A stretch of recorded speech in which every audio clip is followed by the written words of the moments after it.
Allez, nous sommes partis, c'est la fin de la musique, c'est super, parce que jouer à des jeux de con, c'est marrant, mais faut quand même pas en oublier ce qui se passe. On est en pleine période électorale, bien sûr, c'est dans moins d'un an, le second tour des présidentielles en France. Euh, et il se trouve qu'au milieu de différentes pardon, candidatures, Mélenchon a annoncé la sienne la semaine dernière ou la semaine d'avant, je ne sais plus. Gabriel Attal qui semblerait à peu près l'a déclaré à peu près en juin, me semble-t-il. Ça va probablement euh, être comment il s'appelle Gabriel Attal qui va représenter le parti de Renaissance. Édouard Philippe, me semble-t-il, a déjà annoncé la sienne. Bardella ne l'a toujours pas fait, mais bref. Glucksmann, en tout cas, a dit qu'il ne participerait pas à la comment ça s'appelle à la primaire organisée par j'ai pas envie de dire la gauche, mais le centre gauche, en tout cas ELV, PS et tous ces partis. Je sais plus si le PCF en fait partie, mais il me semble, je sais plus. Mais en tout cas, ce qui est sûr, c'est qu'un document confidentiel a leak. Je vais même le répéter de manière un peu différente. Un document confidentiel a été leak. Excusez-moi, je suis un peu malade. Mais donc, il y a ces politico qui s'est procuré un document des slides. Pardon. Un document des slides, donc. Oui, c'est des slides pour voilà, essayer d'avoir une stratégie, on va dire, sur la stratégie à adopter électoralement parlant pour avoir catché une certaine catégorie de la population. Putain, mais je vais pas y arriver. Je vais pas y arriver. Le mieux à faire dans ces cas-là, c'est probablement de boire un verre d'eau. Que je vais faire dans très peu de temps. Euh, donc c'est un document voilà, qui analyse quel électorat serait susceptible de soutenir Glucksmann et lesquels qui seraient jugés voilà, complètement inutiles. Et c'est une fuite qui crée une polémique parce que bon, il y a... euh, comment dire. En fait, elle est un peu bizarre cette polémique parce qu'elle est pas très choquante en vrai de vrai. C'est à peu près normal en fait de cibler des catégories de personnes quand on part en présidentielle, enfin de la politique, en tout cas c'est logique que selon ce que tu représentes politiquement parlant avec ton mandat, pas ton mandat mais ton programme, c'est logique d'aller chercher un type de personne qui serait plus susceptible d'être à l'écoute de ces idées-là. Euh, ça semble logique, ça semble logique. Néanmoins, ce qui est intéressant ici, c'est que Glucksmann est dans une position un peu étrange, étant donné que ça fait bien... Je sais pas combien de temps ça fait, mais enfin, il se revendique de gauche.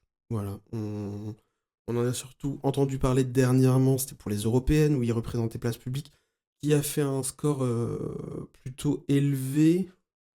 Alors, tout est relatif, parce que c'est les européennes, c'est des élections dont tout le monde se branle, qui ont un taux de participation qui est pas énorme non plus, et qui n'est vraiment pas représentatif électoralement parlant de ce qu'on peut avoir sur les présidentielles. Euh, donc, euh, donc ouais, c'est une élection proportionnelle aussi. Faut le noter sur les européennes, contrairement à la présidentielle. Donc il y a plein de choses qui sont assez différentes, mais à ce moment-là, Glucksmann arrive en tête à gauche, entre guillemets, hein, dans le sens où c'est le parti qui avait le plus de représentants sur les partis de gauche et centre-gauche, me semble-t-il. Et donc, du coup, on s'en souvient, il y a eu le fameux moment de je suis en tête à gauche. Donc voilà mes conditions. On va pas refaire la NUPES là. Bref, on s'en souvient, c'était un peu drôle. Euh, donc voilà, donc il se présente en tant que candidat de gauche, mais voilà, dans cette analyse stratégique, on voit très bien qu'il y a quand même euh, une l'idée d'aller chercher un cœur électoral qui est beaucoup plus CSP+, et qui au contraire serait beaucoup moins dans la, j'ai envie de dire, pas la marginalité, mais aussi, mais tout ce qui est juste CSP moins, des personnes de classe populaire ou aisées, ou justement, ou moins aisées. Donc ouais, c'est un peu... c'est hypocrite, mais en fait c'est tellement pas choquant. c'est c'est surtout ça, c'est que c'est tellement pas choquant, je veux dire, on, on- on l'a vu 10 fois, les trucs où il se fait ramasse sur les questions de gauche.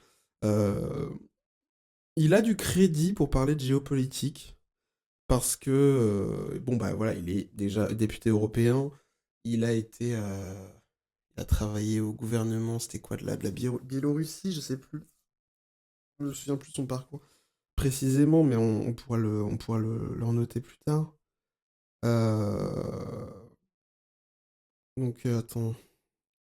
Donc oui, essayiste eurodéputé, voilà, figure d'une gauche SOSDEM, voilà, pro-européenne. Donc il est très critique envers la Russie, et voilà, surtout lors de la dernière guerre en Ukraine, bon bah voilà. Il est très critique sur les régimes autoritaires, mais c'est un peu drôle étant donné, comme je disais, son, son origine politique dans ce qu'il a fait. Et c'est surtout, évidemment, un gars qui, dès qu'il peut cracher sur Mélenchon, le fait sans aucune hésitation, et le fait avec le plus grand des plaisirs, bien sûr. Mais alors j'aimerais vraiment... Euh... Ah, attends. Oui, aussi c'est un fils de, bien sûr, André Glucksmann. Et j'aimerais vraiment pouvoir trouver avec quel dictateur il avait bossé, putain. Euh... Ah non, c'était la Géorgie, putain, pardon, c'était la Géorgie. Euh, C'était la Géorgie, pas du tout la Biélorussie. Je sais pas pourquoi j'ai dit ça, je suis vraiment une merde. Je suis navré, voilà. J'ai complètement spread de la désinformation, bien sûr. Mais en tout cas, je peux vous dire que les informations, on les a et elles sont dans le slide euh, révélé par donc Politico et que Mediapart a mis en ligne pour ses abonnés et qu'on va s'empresser de lire, bien sûr, que j'ai très hâte d'analyser avec vous. Voilà. Voici un peu ma cam parce que je pense qu'à ma gueule. Voilà. Super ça. Let's go. Super. Les trois publics cibles. Raphaël Glucksmann. RG Raphaël Glucksmann. Mars 2026. Assez récent, hein. Confidentiel, bien sûr. Notre méthode de cette présentation est le fruit de l'analyse de nombreuses études d'opinion. Le résultat reste une estimation imprécise, mais visant à nourrir notre stratégie. Donc, comme je le disais, voilà, c'est dans le but d'étoffer une stratégie médiatique. euh, voilà, une stratégie médiatique pour l'élection et pour Glucksmann, quoi. Alors, trois cibles prioritaires. Cible 1, les fidèles, 3,4 millions d'électeurs. Ça veut pas dire que 3,4 millions peuvent voter Glucksmann, c'est qu'il y a environ une échelle de 3,4 millions de personnes à aller chercher euh, en adoptant certaines stratégies. Les conquêtes à gauche, 1,5 million, et les conquêtes au centre. Alors, il y a une grosse critique qui est faite de la part du camp de la gauche envers Glucksmann, c'est surtout qu'il n'est pas de gauche, en fait. C'est qu'il n'est pas de gauche. J'aimerais bien retrouver alors déjà, Glucksmann a répondu lui-même à ce truc. Et alors, j'aimais trop. Ouais, Vous n'êtes bien pas de sûr. gauche. Et que, non, mais il faut le dire, il se compromet avec la Macronie. Il a signé il y a un an. Vous vous comprenez avec la Macronie, effectivement. Vous avez proposé une alliance de non-censure avec la droite et la Macronie en reniant le programme GNFP que vous avez signé il y a un an et demi. Je ne sais pas si vous en souvenez. La réponse de Raphaël Glucksmann. Bon, Il bégaye, il bégaye, c'est compliqué pour lui. Bien sûr, il n'est pas de gauche, il n'est pas de gauche. Ce n'est vraiment pas difficile d'affirmer ça. Mais bon, on va regarder ce que c'est, les conquêtes à gauche, hein, vis-à-vis de son programme. Mais ça va surtout être l'idée d'aller chercher l'électorat macroniste. Donc les conquêtes à gauche, on va regarder. Mais les conquêtes au centre sera peut-être plus révélant. Enfin, pertinent en tout cas dans ce qu'il y aura à dire. Cible 1, les fidèles. Les fidèles, donc c'est la cible la plus loyale à Raphaël Glucksmann à consolider en priorité. Alors, on a quoi? Les personnes âgées de 50 à 80 ans, CSP+, voilà, cadre sup, surtout dans le public, profession intermédiaire dans le public, retraité. Voilà, une population aisée, bien diplômée, vivant plutôt seule sans enfants, plutôt en moyenne et en grande métropole. C'est la bourgeoisie classique des grandes villes. Euh, c'est le cercle proche de Raphaël Glucksmann et encore, quoique moins élevé dans les classes sociales. Politiquement plutôt acquis à Raphaël Glucksmann, le cœur de cette cible, c'est la gauche. Et vraiment le Parti Socialiste. Donc la gauche et le Parti Socialiste, bon, on sent déjà qu'il y a une... c'est quelque chose qui est complètement stupide, ça ne marche pas. Le vote 2024 des législatives, NFP, place publique, 2022 Macron, Jadot, Hidalgo, Roussel. Donc voilà, c'est à peu près le panel électoral sur lequel ils peuvent aller chercher ces gens-là. C'est des gens qui ont voté pour Macron, Jadot, Hidalgo, Roussel. À savoir que Jadot, Hidalgo, Roussel, ensemble, doivent à peine cumuler 6% de voix. Et donc Macron avait le reste, quoi. Assez fort intérêt pour la politique. Les sujets prioritaires pour les fidèles. La géopolitique, tensions internes européennes, donc voilà, santé, système social, environnement, climat, pouvoir d'achat, éducation, inégalité. Et en 7, sécurité, qui dans des classes plus populaires, la sécurité revient un peu plus haut. Le pouvoir d'achat est en top 1. Si la géopolitique, tensions internes, voilà, Europe, tout ça, c'est bien sûr parce que euh, c'est des gens qui peuvent se permettre de n'avoir en priorité que la géopolitique et les tensions internationales. Euh, voilà. Est-ce qu'on peut dire que c'est le cœur de l'électorat de gauche? Je ne pense pas. Mais en tout cas, ce qui est sûr, c'est que je crois au fait que ça puisse être le cœur des sujets de l'électorat de Glucksmann, bien sûr. Alors, cible 1, les fidèles, donc Consomédia, donc ils écouteraient en priorité France Inter, Le Monde, France 2, YouTube, ok. C'est un peu vaste. Ok, LinkedIn, ok, Arte, Facebook, WhatsApp. Les Échos en dernier, ok. Intéressant. Euh, bon, pareil, hein, c'est une certaine bourgeoisie avec un capital culturel plutôt élevé. Euh, pour le coup, je trouve ça vraiment pas étonnant. Je trouve que c'est au contraire plutôt on point. Euh, je sais pas combien a coûté cette étude, hein, mais j'espère qu'elle a pas coûté cher parce que je vous jure que c'est vraiment très lame, hein, c'est très léger comme, euh, comme on dit. Euh, comment on appelle ça quand tu prends des informations, que tu les réunis, etc. Bref, je trouve ça un peu lame comme analyse. Ce sont des personnalités, influenceurs, organisations importantes pour cette cible qui ont autant de moyens de les toucher. Alors Lionel Jospin, je crois qu'il ne sera plus dispo. Je suis navré de vous l'annoncer. Je crois qu'il a eu un petit désistement dernièrement. Martine Aubry, ok, la Fab, Christiane Taubira, bien sûr. Resto du Cœur, ok. Coluche. Coluche aussi, hein, il va être un peu. Il va manquer de dispo bientôt, je pense. Ça risque d'être chaud, mais on voit, voilà, Amnesty International, MSF Resto du Cœur, tout ça, Gad Elmaleh, ok. France Terre d'Asile. RG est une vraie référence pour cette cible, ok. Euh, c'est pas très. À nouveau, hein, vraiment, c'est pas du tout étonnant, mais Amnesty, enfin, je vois Amnesty International, c'est le genre de personnes qui sont empathiques, on va dire, des choses qui vont pas dans la société, machin, qui sont empathiques des conflits internationaux, euh, qui ne mettent pas forcément. euh,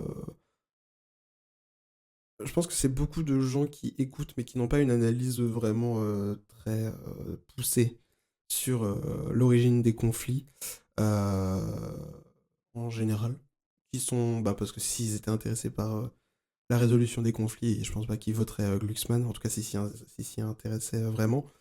La politique internationale les concerne parce que visiblement le fait de se nourrir, le fait d'avoir des dépenses prioritaires, c'est ok. S'ils peuvent se vouer vraiment à un intérêt uniquement sur comme on l'avait vu, la santé, la géopolitique, l'environnement, le climat. Et en quatrième, le pouvoir d'achat, ce qui est vraiment très bas par rapport aux enjeux électoraux sur cette élection de l'année prochaine. C'est que voilà, il y a vraiment une sorte d'aisance dans la vie. Donc, c'est des terrains qui sont propices à au sujet abordé par Glucksmann en général, hein, la géopolitique, tout ça, même s'il le fait très mal. Ça, c'est une question voilà, mon analyse, mon ressenti politique personnel. C'est pas déconnant, en tout cas, ouais. C'est mauvais, hein, c'est vraiment. Enfin, enfin, c'est mauvais dans le sens, c'est très réducteur. C'est pas. À force de Raphaël Glucksmann dans l'ordre, il incarne une gauche réaliste.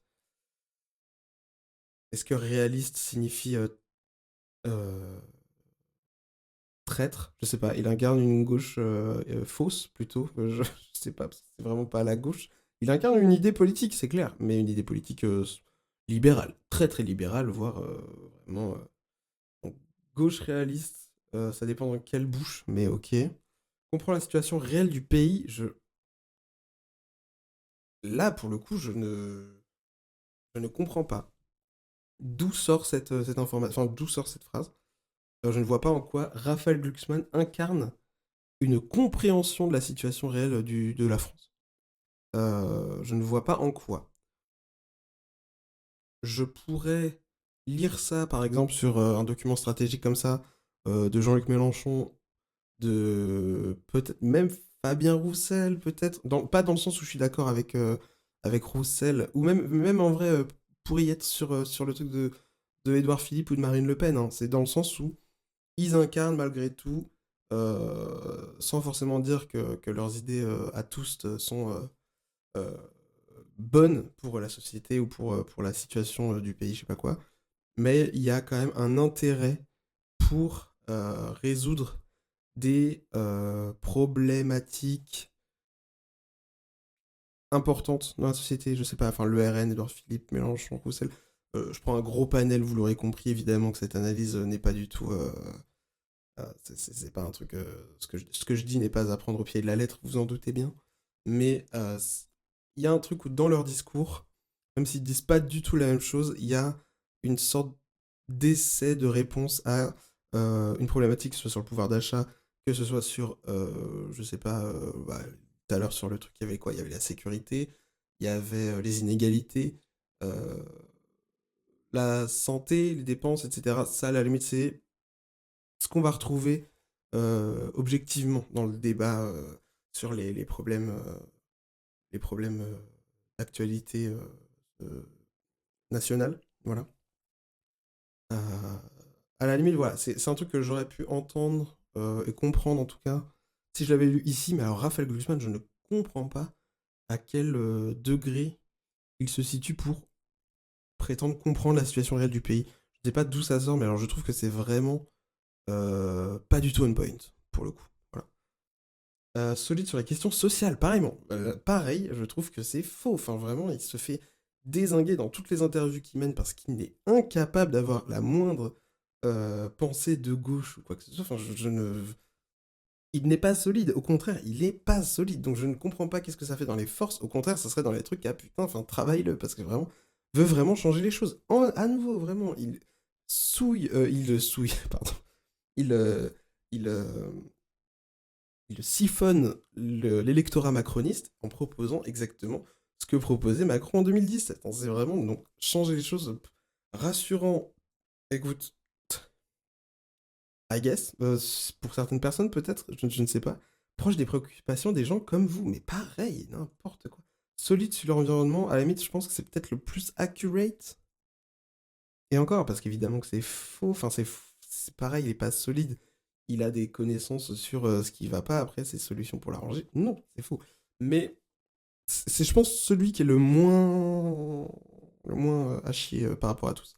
Faiblesse, entouré de personnalités compétentes. Attends, je comprends pas. Solide en période de crise, non? Solide sur les questions internationales, à la limite. Et encore, pareil, je trouve qu'il est pas bon pour y répondre, mais peut-être qu'il a une bonne connaissance des sujets. Mais non. À la stature pour être président, jamais de la vie. Vraiment, là, je ne comprends pas ce slide. Vraiment, c'est vraiment à chier. Le persona, ah ouais, ça Ça, j'ai vu des extraits, ça a l'air zinzin. Le personnage, c'est un personnage totalement fictif, mais représentation de nos cibles, il incarne les caractéristiques clés d'un segment de population cible. Voilà, c'est à peu près ce qu'on retrouve souvent dans les trucs marketing. Voilà. C'est littéralement ce qui est écrit.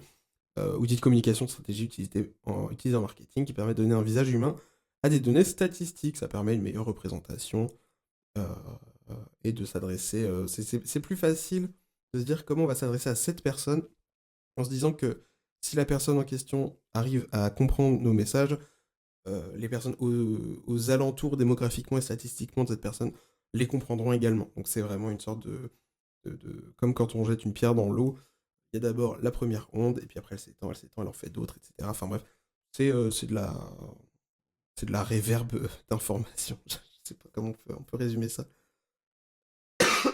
Pardon. Nathalie de Nantes, 57 ans, professeure de lettres. Nathalie enseigne dans un lycée, au lycée Clémenceau, et vit dans un appartement de 110 mètres carrés au centre de Nantes avec son mari Hervé, qui est cadre à la directe inspection du travail. Leurs deux enfants sont grands et sont partis faire des études de sociologie et de pharmacie à Paris et à Lille. Nathalie gagne 2 940 net euros par mois, son mari 3 830, ok. Possèdent leur résidence principale, bouclent leur fin de mois sans difficulté, voilà. Même si Nathalie sent que les marges se réduisent car les prix augmentent, notamment au marché. Oh, petit chat. Ouais, pour le coup, je trouve que c'est plutôt une point, hein, vraiment. C'est cette bourgeoisie. Euh, c'est. Ouais. Je...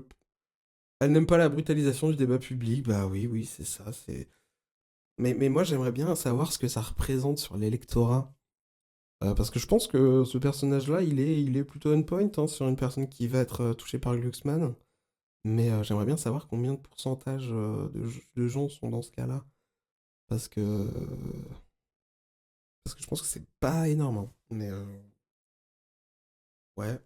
Biocop, Spotify, Panic, Abrel Goldman, Benjamin Biolay, France Intercorps, quoi. Consomédia, Arte, France 2. C'est dans l'air. Elle aime Léa Salamé, bon bah.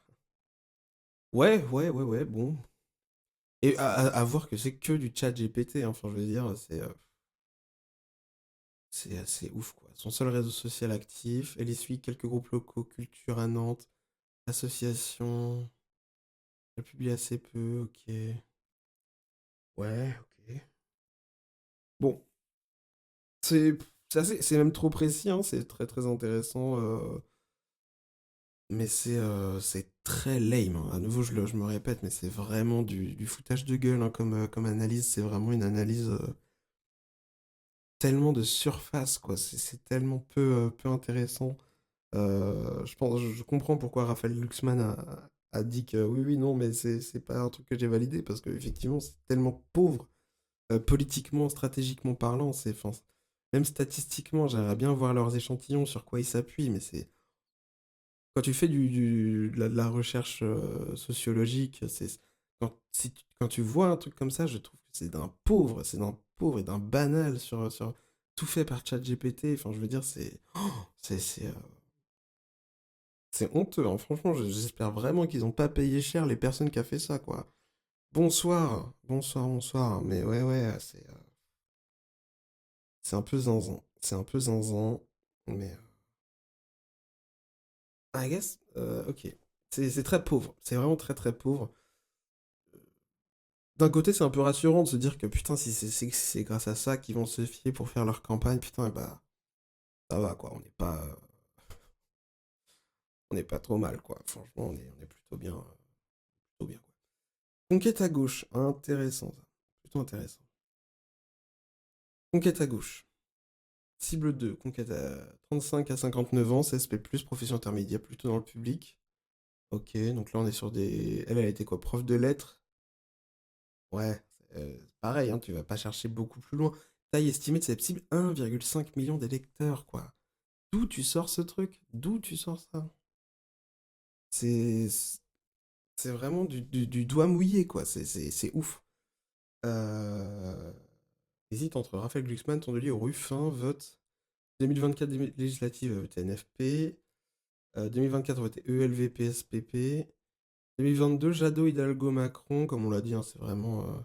Et Mélenchon, ok.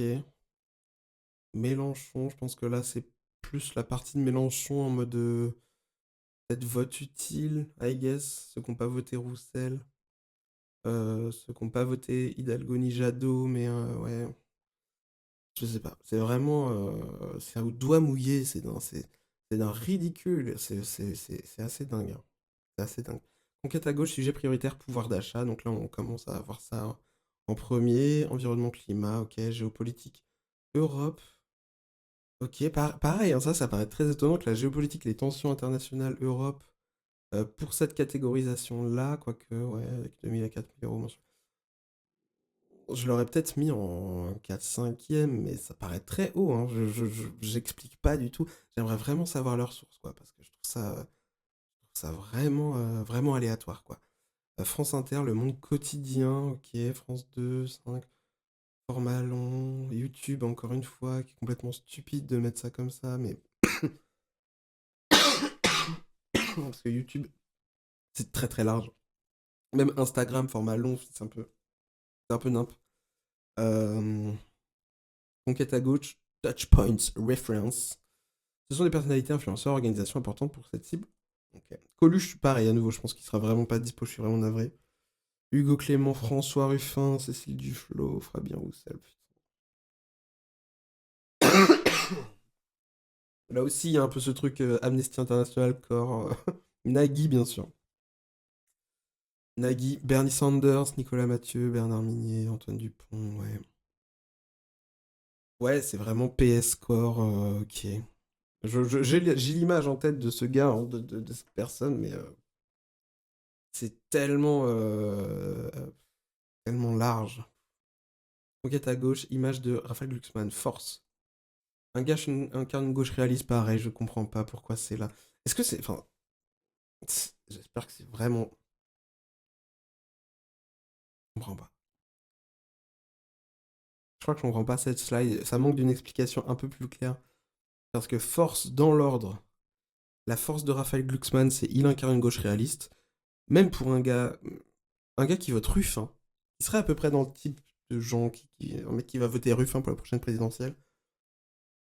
Je pense pas qu'il ait une analyse politique si pauvre pour pouvoir dire que Glucksmann incarne une gauche réaliste. Et pourtant, enfin, si tu votes Ruffin, c'est que déjà, bon, t'as pas une analyse politique la plus fine, mais ok. Bref. Qui es-tu, toi, bonhomme? Romain de Romainville. Trop drôle parce qu'il s'appelle exactement comme le nom de sa ville. Ingénieur chez EDF, ok. Romain est un ingénieur de formation. Mhm. Il habite avec sa femme Léa. Et sa femme est graphiste freelance, ils ont emménagé, ok. Donc, privilégié, en tout cas pareil, avec un bagage culturel, un capital culturel plus important que la moyenne, je pense. Romain est un électeur écologiste, a été membre de ELV, il a voté pour la liste de Yannick Jadot, pour les européennes 2019, mais il n'a pas renouvelé son adhésion car il n'apprécie pas la gestion de Marine Tondelier qui est trop woke pour lui. Oh waouh. Oh waouh. Oh, ouais, c'est assez précis.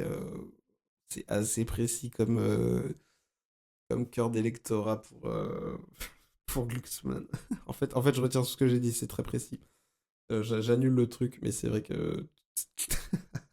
n'est pas assez concentré sur les sujets climat, mais mange tes morts, parce que Raphaël Glucksmann, oui, enfin, je veux dire, putain. Waouh. Je déteste cette personne. Je déteste cette personne, c'est insane. Vous l'avez très bien cerné, c'est ok. J'annule tout ce que j'ai dit. Il a voté pour Raphaël Glucksmann en 2024 pour voter utile. Quoi? Attends, 2024, tu votes Raphaël Glucksmann pour voter utile aux européennes. Les européennes sont une élection proportionnelle. Ça n'a aucun intérêt. Enfin, il l'apprécie, mais sans bien le connaître. Il le perçoit comme quelqu'un d'intelligent et de sincère, avec une vraie colonne vertébrale sur l'Ukraine et les droits humains. Ce qui le séduit, le ton adulte. Putain, mais les 0% adultes, c'est justement ça qui est insane. C'est que dans toutes ses interviews, il se fait chier dessus comme une merde. Putain, mais qui a fait ce slide, s'il vous plaît? Putain, la première, il ne trouve pas suffisamment ancré dans la réalité matérielle des gens. Oui.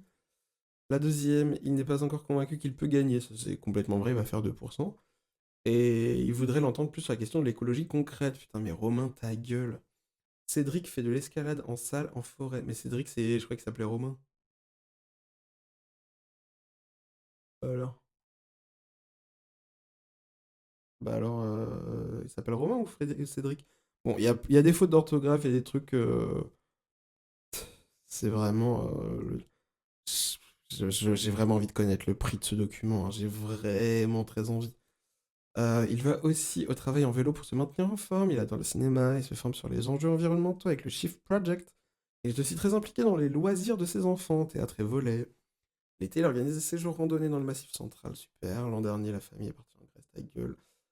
Lui est fidèle à Decathlon, bien sûr, mais s'autorise un achat de vélos spécialisés. Il s'habille chez Uniqlo, Armor Luxe. Aussi sur Vinted, il apprécie les Manif France. Pour l'alimentation, il fréquente le marché local. D'accord, d'accord. La playlist de Romain, Foo Fighters, Nirvana, Jul, Jack Johnson. Waouh, l'homme pâle. Insane, mec. Insane. Noir Désir, téléphone, vas-y. Super. Conso média, télévision, information. Il ne regarde pas le JT de façon régulière. Il peut allumer France 2 pour les grands moments. Résultats électoraux, ok. Documentaire, gros consommateur d'Arte. Il regarde peu, mais quand il s'y met, c'est du lourd. Baron Noir a été une expérience fondatrice. Il l'a vu 2 fois. Il est accroché à The Bear, ok, d'accord. Débat politique, c'est là où il s'installe vraiment devant l'écran. Il a regardé tous les débats de la présidentielle 2022, souvent en live tweetant silencieusement depuis son canapé. Il analyse les performances comme un match. Le fond intéresse, mais la forme aussi. Il est sensible à la crédibilité perçue sur des candidats. Ouais. Il écoute France Inter, bien sûr. Euh, Il écoute aussi France Info et parfois Radio Nova. Mm, Bah, pour le coup, ok, pourquoi? Pas très précis. C'est un peu incohérent, mais d'accord. Consomédia 2, presse quotidienne nationale, abonné numérique au Monde, presse hebdomadaire, il achète à l'occasion, et l'Obs en ligne ponctuellement, presse spécialisée contexte pour la politique énergétique. Conso réseau, cible 3, conquête au centre. Alors là, c'est là que ça va être intéressant parce que c'est là où du coup, là, la conquête à gauche, pour moi, c'est pas la gauche. Mais après, on va dire, c'est trop extrême, pas du tout. Non, c'est vraiment juste. Ce n'est pas une analyse de personnes de gauche. L'écologie, peut-être c'est ça qu'il faudrait recentrer en fait. C'est que là, dans ce slide-là, le biais, c'est de dire que ce qui caractérise ce personnage à gauche, ce persona à gauche, c'est son attrait pour l'écologie. L'écologie uniquement ne constitue pas une colonne vertébrale solide pour la gauche. Tu ne peux pas te dire de gauche parce que tu es écolo. Quand tu dis que la gestion de Marine Tondelier est trop woke, et on connaît Marine Tondelier, hein, c'est vraiment, c'est loin d'être la représentante du wokistan.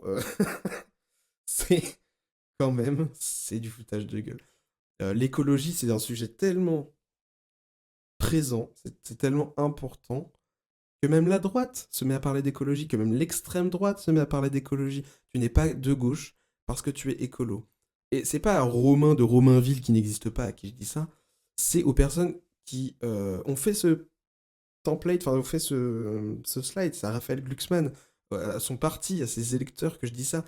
C'est que là, la seule chose qui fait que Romain de Romainville a l'air d'être de gauche, c'est même pas son attrait pour les inégalités, pour le pouvoir d'achat.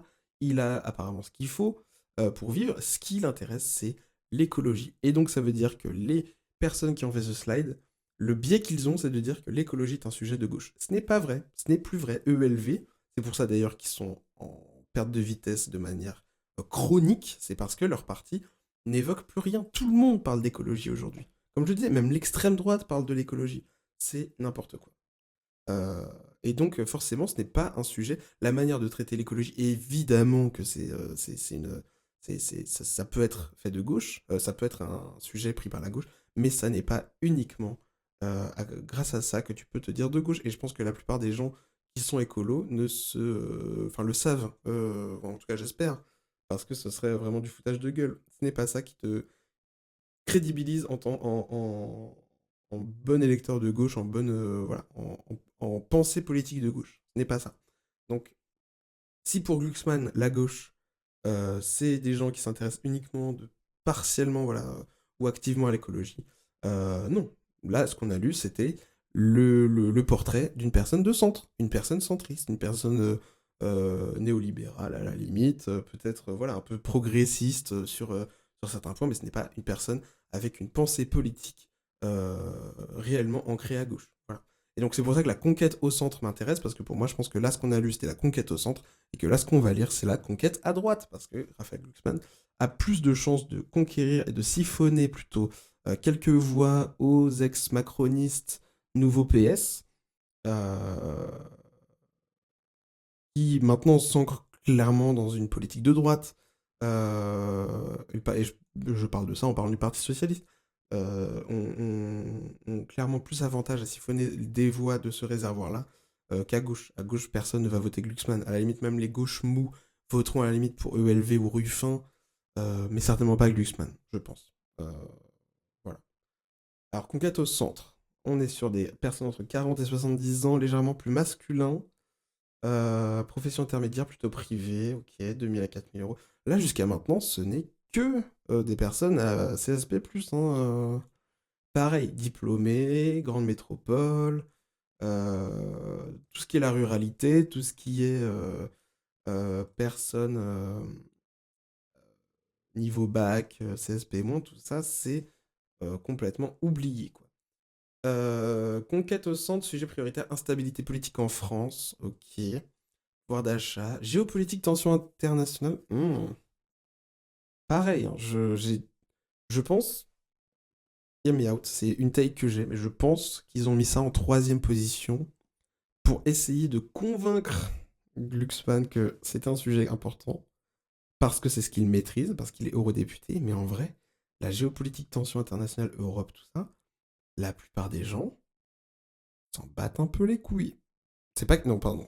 Je vais pas dire qu'ils s'en battent un peu les couilles, mais c'est pas leur priorité. Clairement pas. Pas autant que, par exemple, surtout pour ce cadre-là, pour le cadre des conquêtes au centre, c'est clairement pas. euh, En troisième, j'aurais mis sécurité pour ce genre de catégorie de personnes. 100%.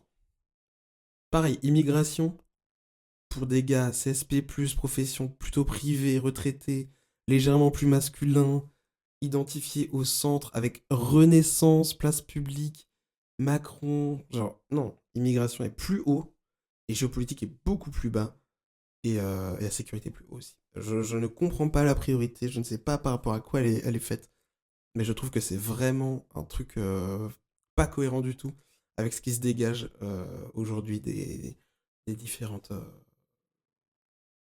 des différents mouvements sociaux, en tout cas des différents mouvements, pas sociaux, mais en tout cas des mouvements démographiques en termes d'actualité et de référentiel. Cible 3, conquête au centre et image de règle. Oui, ok, ça on l'a lu, c'est complètement zinzin. Consomédia, ah ok, TF1, Le Monde, PQR, France 2, France Inter, RTL, ouais, BFM. Ok, là c'est déjà un peu plus cohérent. Je vais pas dire précis, mais cohérent. Touchpoint référence, Patrick Cohen, Lionel Jospin, ok. Dominique de Villepin, ouais, j'y crois. Édouard Philippe. Ouais. Pierre Desproges. Zinedine Zidane, ok. Ok, j'y crois un peu plus. Gérard de Guérande, bien sûr. Ancien directeur et général adjoint d'une ETI industrielle de l'Ouest. Gérard a pris sa retraite il y a 5 ans, s'est installé à Guérande avec son épouse Pascal, dans une maison avec un jardin qu'ils ont longtemps rêvé. Super, bravo à eux. Il voyage en s'en branle. Est un homme du centre qui a toujours cherché le candidat le plus raisonnable. Bayrou en 2007 par lassitude du chiracisme et Macron 2 fois par conviction en 2017 sans autre choix en 2022. Depuis la dissolution, il se sent orphelin et hésite entre Édouard Philippe ou Attal et Raphaël Glucksmann. Gérard est inquiet de voir pas mal de ses amis voter RN. Ouais. Ok, j'y crois. Je sais pas. Ok, why not. Mais ça, ce type de personne, et les personnes des alentours représentaient 1,5 million, ça me paraît démesuré comme information, mais ok. Ok, il connaît surtout Raphaël Glucksmann pour sa prise de position sur l'Ukraine et contre LFI, bien sûr. Il aime sa vision européenne assumée, il n'est pas sûr que RG maîtrise bien les sujets techniques sur l'économique et qu'il peut vraiment gagner, c'est inlisable, contre Jordan Bartella. Ok, il a une retraite active, grand lecteur, il voyage méthodiquement, il est catholique mais c'est peu pratiquant, il lui arrive d'aller à la messe environ 1 fois par mois, ok. Gérard et sa femme ont une Volvo, le marché. Pour les courses courantes en semaine, il fréquente le Super U, il commande très peu en ligne. Ah, il s'habille, ok. Il écoute du jazz. Ok. Gérard de Guérande, il écoute la télévision, JTTF1, série politique ou historique. Il a regardé Baron Noir, Borgen, The Crown, Le Figaro, bien sûr, Le Monde. Je pense que c'est trop.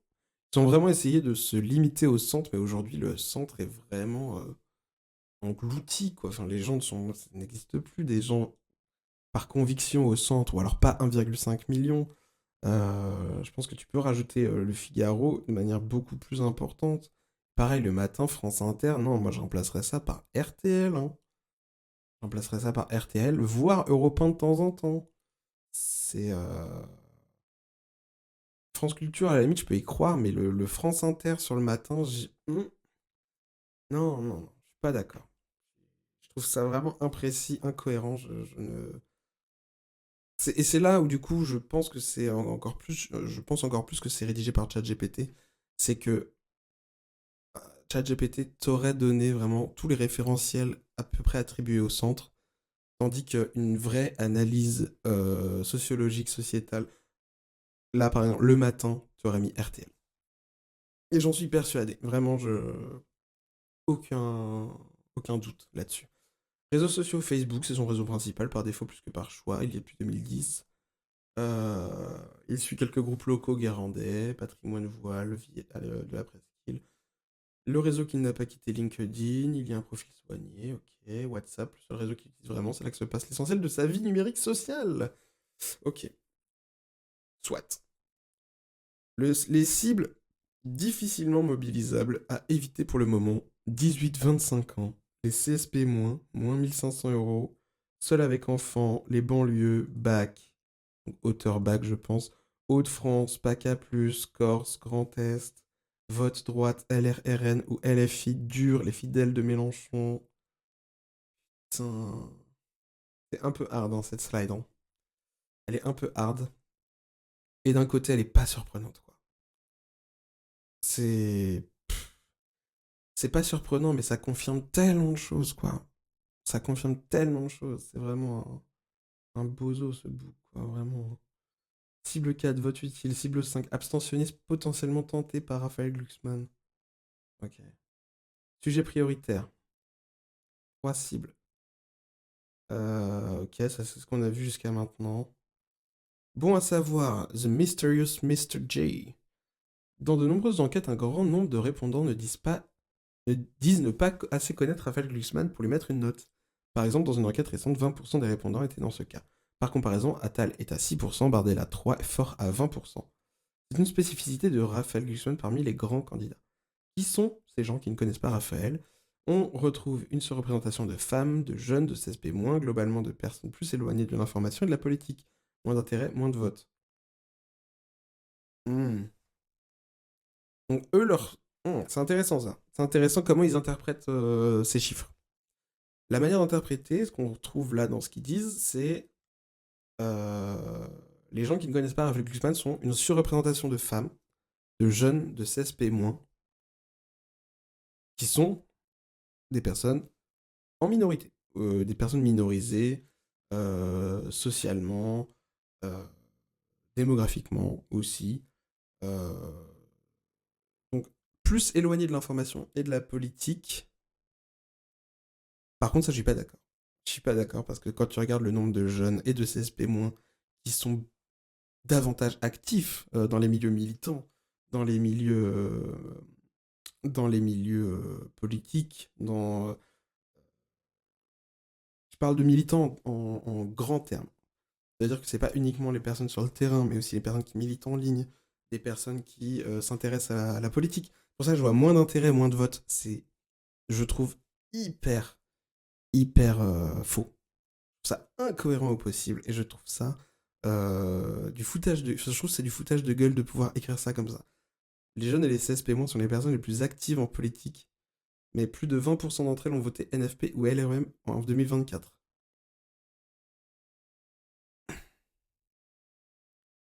Rien que ça, déjà, ça dit que ça pue la merde. plus de 20% d'entre ces personnes-là ont voté NFP ou LREM. NFP qui s'est non seulement qui a été mis en avant non seulement pour faire barrage au RN, certes, mais c'est pas seulement faire barrage au RN. La limite, LREM a récupéré toutes les voix des gens qui voulaient faire barrage au RN. De manière vraiment pas réfléchie. NFP avait surtout, leur atout, c'était le programme. C'était leur politique, basée sur l'avenir en commun, basée sur celui de la NUPES et de LFI.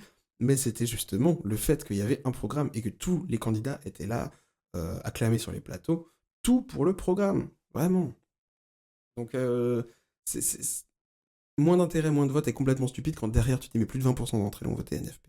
Parce que tu sais que NFP, les gens ont voté, certes, à la fois pour faire barrage au RN, mais également pour un programme. Les gens qui ont voté LREM, c'est ceux qui voulaient faire barrage au RN et qu'il n'y ait pas de changement dans la politique. C'est ça la différence. Et donc, forcément, pour voter NFP, il faut qu'il y ait un intérêt au minimum de la politique qu'ils défendent. Et le NFP est arrivé gagnant sur ces trois blocs, entre le centre, l'extrême droite et la gauche. NFP est arrivé premier en 2024. Donc c'est forcément que ces gens-là ont été et sont encore des personnes activement intéressées par la politique. La manière d'interpréter ces chiffres est vraiment honteuse, mais vraiment. En médias publics très réseaux sociaux, en médias publics très RS, je pense réseaux sociaux, en premier, puis télévision en second. Ce qui veut dire qu'il peut se réintroduire à plein de gens n'ayant pas peur de la répétition. Image de Raphaël Glucksmann. Aspect à continuer de travailler. Incarne une gauche réaliste. Il ne faut pas le travailler, il faut le créer. Il n'est pas ça. Il n'incarne pas ça. Et je ne dis pas ça uniquement parce que je suis d'une gauche plus radicale, on va dire ça comme ça, même si j'aime pas du tout ça, ce mot. Mais c'est faux. C'est n'importe quoi. Comprendre la situation réelle du pays, c'est n'importe quoi. Solide sur les questions sociales, c'est n'importe quoi. Vraiment, c'est pas continuer à travailler. C'est à créer, quoi, vraiment en priorité. Aspect à renforcer en priorité à la stature pour être président peut gagner, c'est n'importe quoi, vraiment. C'est là où je dis c'est fait par ChatGPT, c'est pas possible qu'un humain derrière. Et là, les annexes sont pas dispo. Et ça m'emmerde parce que j'aurais bien voulu les lire, les annexes. Bon, ok. L'article pour toucher. Alors là, je suis sur l'article Mediapart. Pour toucher ces cibles, le document liste des médias et des noms censés raisonner auprès de ces derniers, allant croire les cadres sub, surtout dans le public de 50-80 ans. Pour ça, c'est fait, ok. L'un de ces slides a particulièrement choqué, on y lit à éviter pour le moment.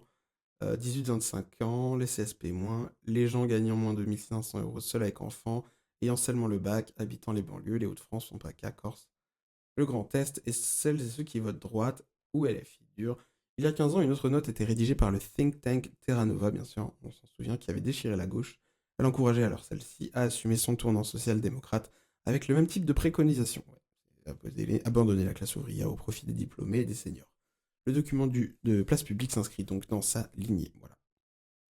Cette note n'est guère surprenante au regard des positions électorales prises ces dernières années par Raphaël Glucksmann, seul leader à gauche, à avoir préféré retirer les candidats de son parti entre les deux tours des municipales plutôt que d'en fusionner avec la France Insoumise. L'eurodéputé est depuis longtemps en guerre déclarée contre Jean-Luc Mélenchon, avant même que ce dernier ironise sur son nom dans une déclaration au Roland. Oh putain. Bon, là, on s'en souvient qu'on lit Mediapart, j'espère que vous êtes contents, bien sûr. À un moment donné, il faut les manger, c'est mort, Mediapart. Avec de telles cibles, Raphaël Glucksmann aurait dû se présenter au municipal à la Baule, à moquer les députés insoumis Paul Vanier sur les réseaux sociaux X, dénonçant un document stratégique qui assume rien à faire des pauvres, des jeunes, des mères isolées, des quartiers populaires, s'il ne lui rapporte pas de voix. Une seule préoccupation, les cadres sup et les retraités aisés. Oui, c'est exactement le truc de Macron avant. Hein. Un constat mais pas d'outils, questionné par Mediapart, Raphaël Glucksmann répond en deux temps. D'abord, cette note d'analyse électorale n'est pas une stratégie de campagne de place publique. Ensuite, il a dit précisément l'inverse en séminaire sur les banlieues et sous les sous-préfectures. Les compartimentations des électorats et la nécessité de parler toutes et tous. Pour le reste, l'eurodéputé renvoie vers ses équipes qui ont préparé des éléments de langage. La plupart des figures du parti contactées par Mediapart n'ont pas répondu. Selon l'attaché de presse Raphaël Glucksmann, le document n'a pas été présenté à la quarantaine de cadres de place publique réunis en séminaire dimanche 10 mai dans l'après-midi. Il avait uniquement été partagé avec un plus petit groupe il y a quelques semaines dans une discussion sur la stratégie à adopter, comme un document de travail, une analyse froide du terrain sur lequel Place Publique évolue. Explique son auteur, Mathieu Lefebvre-Marton. Ok.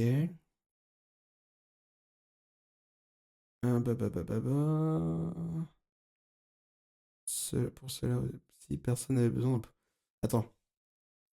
Pourtant, la note spécifie bien les électorats visés par l'eurodéputé, celles et ceux qui ont voté Jean-Luc Mélenchon, Emmanuel Macron à la présidentielle de 2022, celles et ceux qui songent désormais à donner leur voix à Gabriel Attal ou à Édouard Philippe, au Parti Socialiste, à Marine Tondelier ou à François Ruffin. Mais pour cela aussi, personne n'avait besoin d'un PowerPoint pour s'en douter. Oui, vraiment. Ok. Moi, j'avais envie un peu de regarder ce qui se passait sur Twitter. Alors, Clémence Guettet qui dit une note interne de l'équipe Glucksmann révèle ce que nous savions. Il n'a jamais souhaité être un candidat de gauche. La stratégie est d'incarner le renouveau macroniste en abandonnant les ouvriers, les pauvres, les jeunes. Et pour cela, il a déjà emporté le PS avec lui. Je suis assez d'accord. Alors, qu'a répondu Raphaël Glucksmann? Assez. Depuis ce matin, une note dont j'ai immédiatement jeté les conclusions est présentée comme ma stratégie politique. Soyons clairs, cette note n'a aucune valeur politique. Les dirigeants politiques reçoivent des documents et ensuite ils tranchent. Quel scoop! J'ai donc tranché. Et ce dimanche, j'ai expliqué que lors d'une discussion politique et de stratégique avec des cadres de place publique, l'exact inverse de ce qui figure dans la slide volée. Oui, la gauche démocrate et écologiste a perdu massivement les votes des classes populaires. Oui, nous gagnons désormais dans des grandes métropoles quand LFI s'enracine dans les banlieues populaires et le RN capte les travailleurs pauvres comme les classes moyennes des sous-préfectures ou du monde rural. Ce constat est évident. Je n'en tire pas la conclusion qu'il faudrait abandonner certains Français. J'en tire la conclusion totalement inverse. Notre obsession doit être de renouer avec cette France qui n'écoute plus notre gauche. J'ai dit et répété, encore ce dimanche, que j'entendais m'adresser à tous les Français, que je ne me résignerai jamais à ce que les banlieues populaires soient captées par LFI ou que les classes moyennes et populaires des villes de moins de 100 000 habitants soient abandonnées au RN. J'écris un livre qui développe cette vision, qui parle du mépris de classe et de l'incapacité de notre famille politique à parler à celles et ceux qui étouffent, n'en peuvent plus et ne croient plus en elle. Il sort le 28 mai, putain il fait sa pub quoi. Il sort le 28 mai et vous constaterez vous-même à quel point je suis à l'opposé de ce qui est dit dans cette note. Contrairement à Jean-Luc Mélenchon, putain il ne peut pas s'empêcher de parler de Jean-Luc Mélenchon, c'est incroyable. Qui a revendiqué publiquement l'abandon des classes populaires et moyennes de France, des pavillons et des sous-préfectures. On perd notre temps. Je veux parler de tous les Français, partout, à tous ceux qui votent LFI, à tous ceux qui votent RN, à eux qui ne votent plus tellement ils sont dégoûtés par la politique, à ceux qui veulent renverser la table, comme à ceux qui veulent préserver l'essentiel, à tous les Français. C'est insupportable. La politique qui modifie son discours selon les segments électoraux ne m'intéresse pas. Elle est à mes yeux la mort de la République et de la gauche.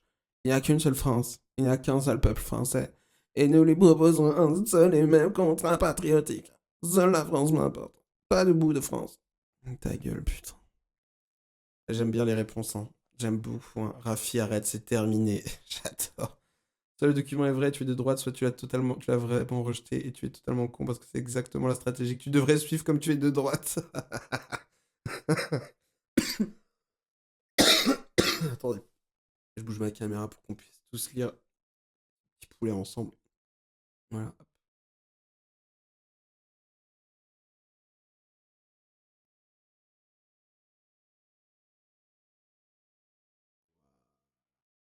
Let's go. Seule la France m'habite, pas des bouts de France, exclama le conseiller du dictateur géorgien. Ah oui, il était conseiller, voilà, c'est ça. Quand je me rends à New York ou à Berlin, je me sens plus chez moi que quand je me rends en Picardie. Okay. La vidéo qu'on a regardée tout à l'heure, personne ne te croit, bien sûr. C'est fini, Raphaël, tu peux arrêter. J'adore. Ceux qui pensent s'offrir des dents, bien sûr. La référence aux 100 dents, on s'en souvient.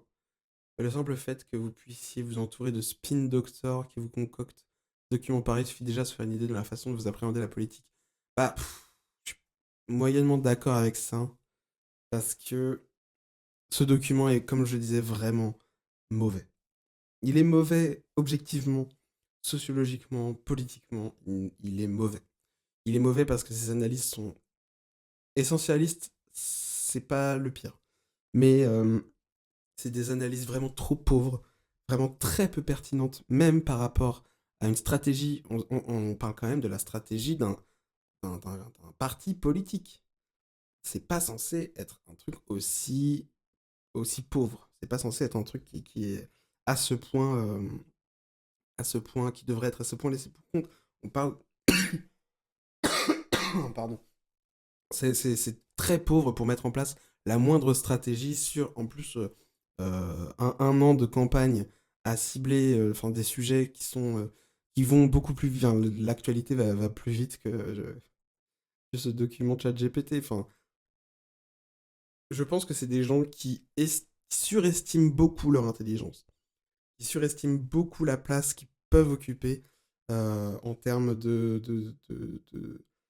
ouais, d'intelligence au sein du pays. C'est vraiment, ils surestiment la leur et sous-estiment la nôtre quand je lis un truc comme ça parce que c'est mauvais, hein. C'est vraiment mauvais, je vous assure, hein. Y a pas grand-chose à rendre compte.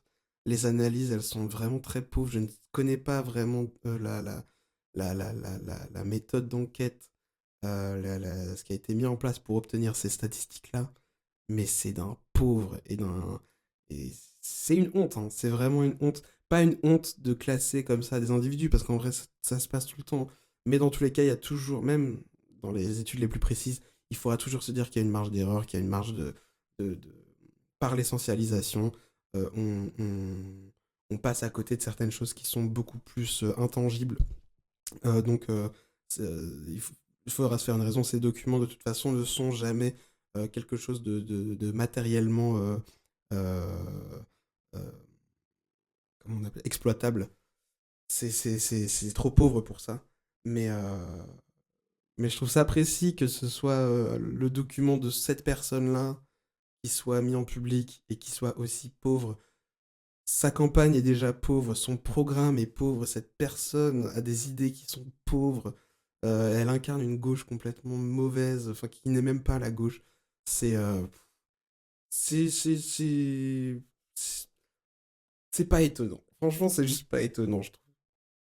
Je viens d'avoir Nathalie de Nantes Hôtel, elle a un cap clair, elle votera Mélenchon. J'adore. Je viens de croiser un menteur, là carrément je m'assois, c'est tellement trop, waouh. C'est vieux ça.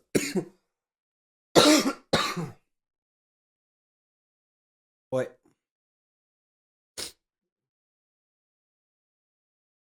Ouais. Personne ne veut de toi, tu es Macron 2.0, mais en moins bien, c'est dire, ouais.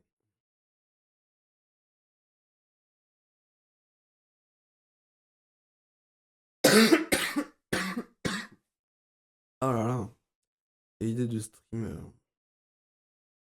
Quelle idée de stream. Confirme la véracité, ouais, ok. Ce qu'oublient les génies de la com de Raphaël Glucksmann, c'est que Nathalie de Nantes n'aime pas du tout les études marketing, qui la prennent pour une imbécile. Une campagne électorale n'est pas un placement de produit, mais une démarche de conviction sur un programme, ouais, ouais. Et c'est là aussi où tu questionnes même l'appareil qui est mis en place. Effectivement, créer des personas comme ça, utiliser des outils marketing pour parler d'idées, pour parler de politique, euh, c'est euh, c'est euh, c'est pas très pertinent, hein. C'est vraiment, tu ne vends pas un produit, tu ne vends pas un concept, tu ne vends pas, non, non, tu incarnes quelque chose et quelque chose de clivant. Les gens, il est facile de penser que la politique a beaucoup à voir avec le marketing et il y a une part de ça qui est vraie.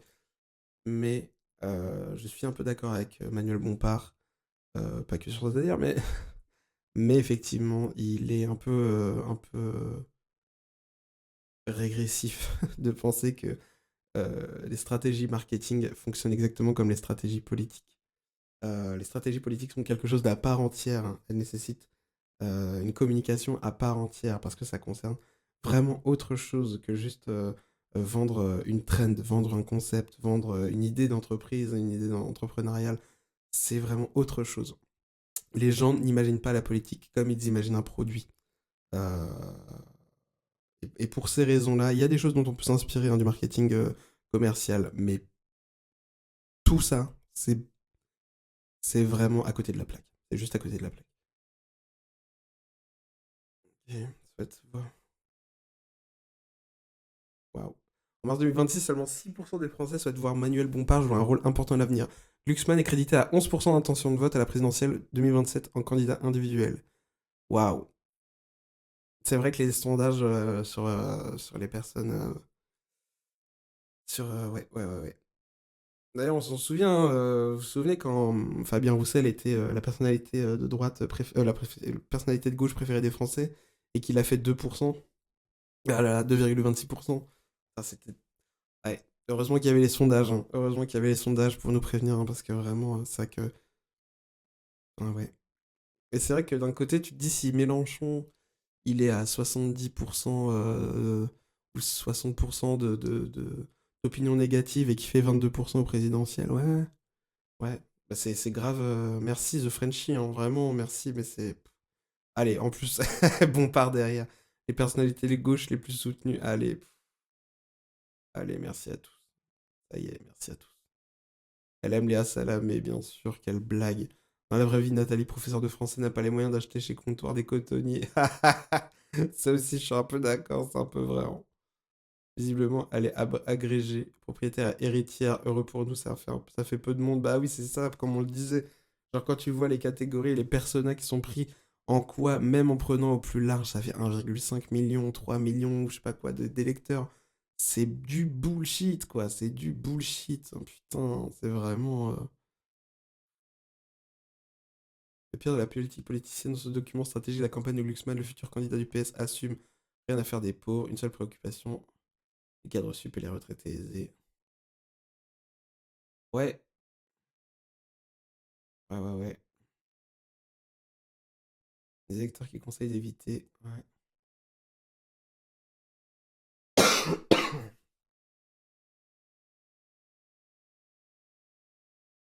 Mhm. Ok, bro. Je m'excuse de ce tweet et de ses conséquences. Ok. Ouais, ok. Bah écoutez, c'était quand même un peu intéressant, hein. C'était quand même assez intéressant.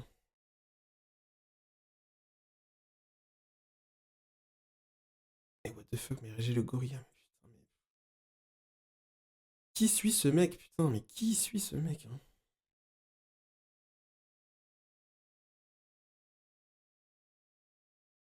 J'en sais rien, j'ai pris n'importe quoi. C'est un peu drôle. C'est un peu drôle. Attendez, je mets un peu de musique.